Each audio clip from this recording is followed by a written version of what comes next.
कि हमें एक बेहतर मुद्दों पर हमें जो है उम्मीदवारों का चुनाव करना चाहिए। साथ ही वो राजनीतिक दल आर्थिक मुद्दों में बात कर रहा है, महंगाई की बात कर रहा है, इन्फ्लेशन की बात कर रहा है, हमें ऐसे उम्मीदवारों का भी चुनाव करना चाहिए।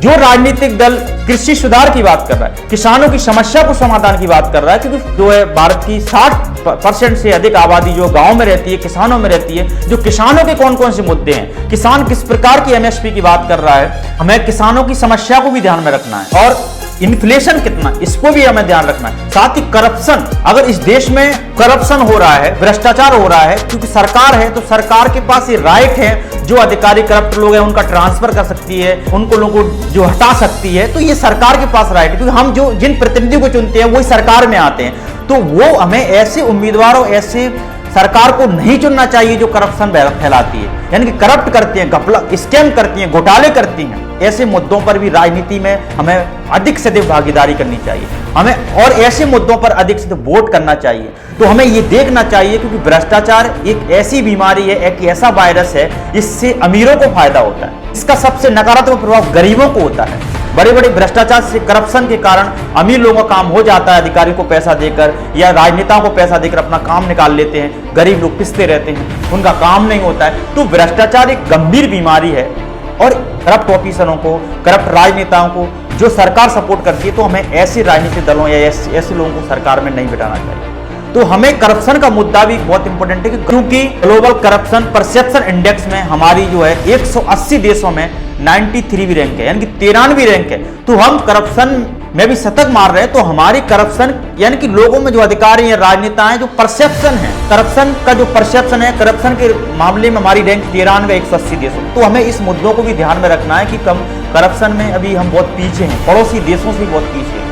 तो हमें करप्शन के मुद्दों को भी ध्यान में रखना है। आर्थिक मुद्दों में कि गरीबी की बात करें तो गरीबी के मुद्दों पर, यानी कि जो राजनीतिक दल, जो उम्मीदवार गरीबी की बात कर रहा है, भुखमरी की बात कर रहा है, ऐसे भी मुद्दों पर हमें वोट करना चाहिए। क्योंकि रंगराजन समिति 2011 और 12 में अपनी रिपोर्ट पेश की गई, रंगराजन समिति ने, तो इस रिपोर्ट में एक आ गया कि इस देश की जो 2011 की जनगणना के अनुसार 121 करोड़ जनसंख्या इस देश की, उसकी 121 करोड़ की जो लगभग 29% जनसंख्या जो है बीपीएल में रहती है, यानी कि बीपीएल रेखा के नीचे रहती है, गरीबी रेखा के नीचे रहती है। यानी कि 121 करोड़ लोगों में से 29% जो लोग वो तो गरीबी रेखा में रहते हैं, यानी कि ब्लू पॉवर्टी लाइन के नीचे रहते हैं। उनके पास खाना नहीं है, आवास नहीं है, मूलभूत सुविधाएं नहीं है, बेघर हैं, मलिन बस्तियों में रहते हैं, अच्छा घर नहीं है, अच्छा एजुकेशन उनको नहीं मिल पा रहा, अच्छे अवसर नहीं मिल पा रहे उनको, अच्छे कपड़े उनके पास नहीं है, अच्छा खाना नहीं खा पा रहे, उनकी हेल्थ कंडीशन बहुत खराब है,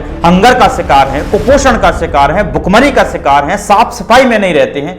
तो इस तरीके, यानी कि वो सरकारी कल्याणकारी योजनाओं तक भी लाभ उनको नहीं पहुंच पा रहा है। तो कहीं ना कहीं जागरूक नहीं है, शिक्षित नहीं है। तो हमें ऐसे गरीबी के मुद्दों पर भी वोट करना चाहिए, यानी कि जो राजनीतिक दल गरीबी के उन्मूलन की बात कर रहा है, गरीबी के निवारण की बात कर रहा है, तो हमें ऐसे राजनीतिक दलों को वोट करना चाहिए, ऐसे उम्मीदवारों का भी चुनाव करना चाहिए। ये हम लोग जागरूक होंगे, सजग होंगे, क्योंकि हम ऐसे माहौल इस तरीके का बनाया जाएगा, तभी हम अच्छे उम्मीदवारों का चुनाव कर पाएंगे। रंगराजन समिति को हमें भी एड्रेस करना चाहिए। और बहुत सी संस्था हैं जो गरीबी पर डेटा निकालती हैं, लेकिन हम तो हमारी सरकार के द्वारा जो बनाई गई कमेटी का रेफरेंस ले रहे हैं। तो हम अपनी सरकार का, जो अपनी सरकार है, अपनी ही भारत सरकार है, उसी की बनाई गई कमेटी का रेफरेंस ले रहे हैं। यानी कि 121 करोड़ लोगों में से 29% लोग अभी भी बीपीएल रेखा में रहते हैं। तो हमें इस गरीबी के मुद्दों पर भी ध्यान रखना है। गरीबों के मुद्दों, यानी कि गरीब लोगों के मुद्दों, यानी कि उनके सरोकार से भी हमें राजनीति पर भाग लेना चाहिए। ये चुनाव हमारे लिए नहीं है, ये चुनाव इस देश के 121 करोड़ 140 करोड़ लोगों के लिए है।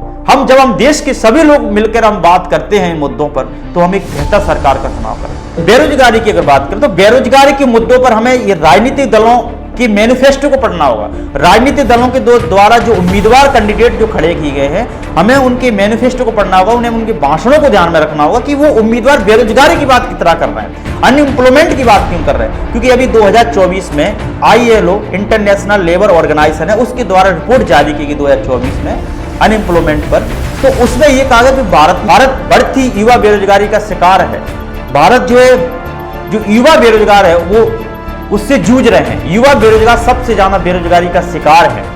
इनके 100 युवा वर्ग में जो कार्यबल है, यानी कि 15 वर्ष से जो 65 वर्ष की जो आयु के लोग हैं, 100 में से 83 तो बेरोजगार है, यानी कि लगभग 80 लोग बेरोजगार हैं। तो हमें बेरोजगारी के मुद्दों पर कहीं ना कहीं चुनाव करना चाहिए। अगर 100 लोगों में से जो कार्यबल है, जो काम करने में सक्षम है, जो कि अपना इनकम बना सकते हैं, इंडस्ट्री खोल सकते हैं या फिर अपना इनकम जनरेट कर सकते हैं, हम उसका प्रयोग ही नहीं कर पा रहे हैं, यानी कि वो बेरोजगार है, कुछ काम ही नहीं कर रहा है, इंडस्ट्री में ही संलग्न नहीं है, उसका जब काम नहीं कर रहा है तो आय नहीं मिलेगी, इनकम नहीं मिलेगा, जीवन स्तर सुधार नहीं होगा, घर नहीं बना पाएगा, शिक्षा प्राप्त नहीं करेगा, तो ये गरीबी का भी कारण बनता है बेरोजगारी। तो फिर जब समस्याएं इनडायरेक्टली जुड़ी हुई, आर्थिक मुद्दों में हमें बहुत सी चीजों को भी ध्यान में रखना चाहिए। कौन इंडस्ट्री खोलना चाह रहा है, कृषि सुधार करना चाह रहा है, भूमि सुधार करना चाह रहा है, गरीबों को भूमि संसाधनों की बात कर रहा है, आर्थिक विषमता को दूर करने की बात कौन से राजनीतिक दल कर रहे हैं, क्योंकि आर्थिक मुद्दों में आर्थिक असमानता भी आती है। अभी हाल ही में जो वर्ल्ड इनइक्वालिटी रिपोर्ट है, उसमें 2022 की रिपोर्ट है, उसमें यह बात कही गई है भारत में जो शीर्ष अमीर हैं, यानी कि 10% अमीर लोग हैं, उनके पास इस देश की 50% राष्ट्रीय आय का हिस्सा उनके पास है, यानी कि उनके जितनी भारत की राष्ट्रीय आय है 10% अमीर लोगों के पास उसका आधा हिस्सा यानी कि 57% उनके हाथ में है, यानी कि उनकी हिस्सेदारी है, और 90% की हिस्सेदारी 50% राष्ट्रीय संपत्ति।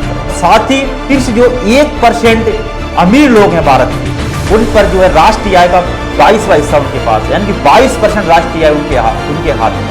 तो हम भी तो टैक्स देते हैं, गरीब लोग भी तो टैक्स देता है, उन्हें को राष्ट्रीय आय का हिस्सा क्यों नहीं मिलना चाहिए। आर्थिक संसाधनों का वितरण किस आधार पर किया जाए, इस पर भी हमें वोट करने की आवश्यकता है, क्योंकि लोगों में आर्थिक विषमता कितनी है, संसाधनों पर कब्जा कितना है लोगों का, संसाधनों पर हिस्सेदारी कितनी, ऐसे मुद्दों पर भी हमें राजनीति में भाग लेना चाहिए। हमें ऐसे राजनीतिक दल जब इन मुद्दों की बात करें तो ऐसे राजनीतिक दलों को चुनाव करना चाहिए या ऐसे राजनीतिक दल को वोट करना